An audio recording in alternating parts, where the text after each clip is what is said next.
بھول کے بھی ان ٹوٹکوں کو مت چھوڑیں۔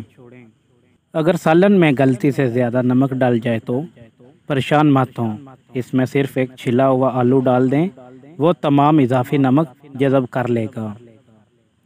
اگر مچھلی طویل عرصے تک فریزر میں محفوظ رکھنی ہو تو اسے ایلومینیم فوائل میں لپیٹ کر رکھیں، اس طرح یہ بہت عرصے تک تازہ رہے گی۔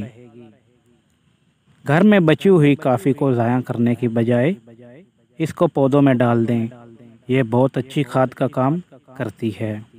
فریج سے سبزیوں اور پھلوں کی بدبو ختم کرنے کے لیے اس میں 1 عدد لیموں کاٹ کر رکھ دیں یا پھر 1 عدد بجھا ہوا کوئلہ رکھ دیں۔ برسات کے موسم میں بستر اور گدوں وغیرہ کو نمی سے بچانے کے لیے ٹیکلم پاؤڈر کا استعمال کریں۔ اگر لیموں کا زیادہ رس نکالنا چاہتے ہو تو اسے اوون میں تھوڑی دیر گرم کر لیں یا پھر گرم پانی میں رکھیں۔ انڈے کو ابالتے وقت اگر پانی میں تھوڑا سا نمک ملا لیا جائے تو انڈے کا چھلکا پھٹتا نہیں ہے۔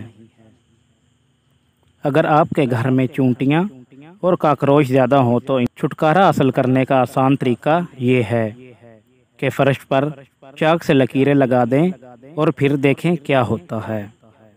اگر مچھر کاٹنے کی وجہ سے تکلیف دہ خارش ہو تو اس جگہ تھوڑا سا صابن لگا لیں، خارش فوراً غائب ہو جائے گی۔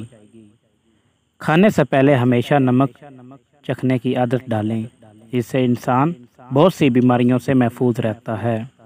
اگر آپ کا چاندی کا زیور کالا ہو جائے تو اسے صاف کرنے کے لیے اس پر ٹوتھ پیسٹ لگا کر اچھی طرح ملیں، زیور چمک جائے گا۔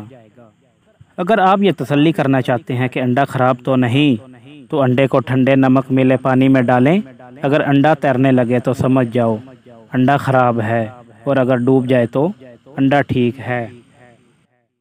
امید ہے آپ کو یہ ویڈیو پسند آئی ہوگی۔ ویڈیو کو لائک اور چینل کو سبسکرائب کریں۔